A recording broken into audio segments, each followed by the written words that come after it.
cannot give you back your homes or restore your dead to life. But perhaps I can give you justice in the name of our king.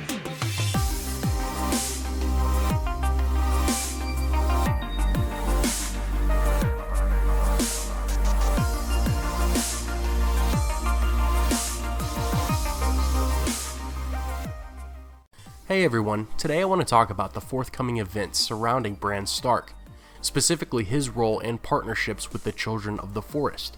Wait a minute, aren't all the children extinct now after the cave battle with the White Walkers?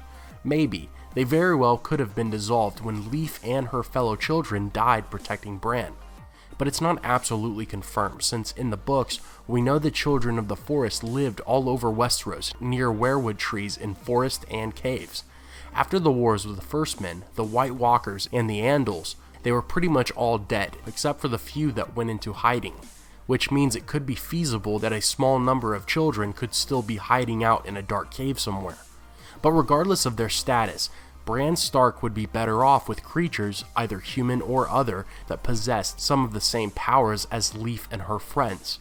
This is what brings me to Crennogmen, the people who reside in the Neck. Crennogmen include people such as the Reed family, Howland, Mira, and the late Jojen. Actually, House Reed rules the Neck. The Neck is simply a region of Westeros wedged between the north and everything south. It's a place filled with swamps, marshes, damp forests, and caves.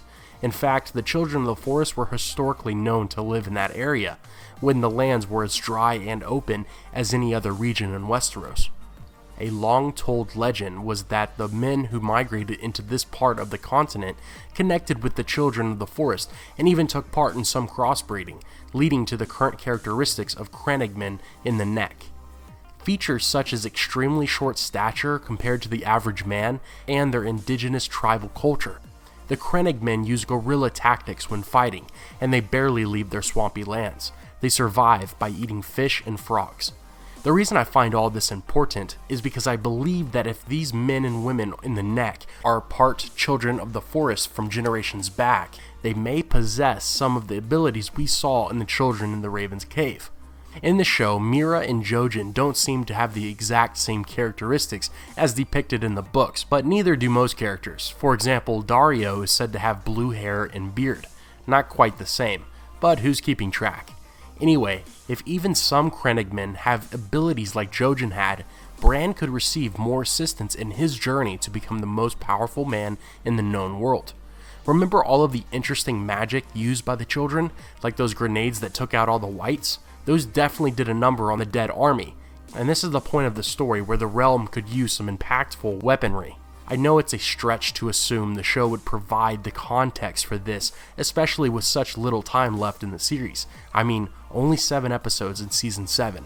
Man, it's going by fast, but we have to remember that if it wasn't for Jojen and Mira, Bran might have never made it to Bloodraven. Bran Stark is quite possibly the biggest underlying plotline in the series.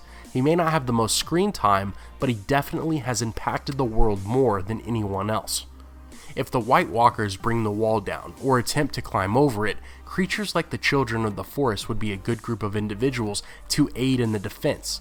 Legend says the first Stark, Bran the Builder, built the wall with the help of the Children of the Forest. If they are gone from the world, will a few ranks of Crennogmen be able to somewhat take their place? It would at least be nice to see Howland Reed for once. That is, while not in a flashback.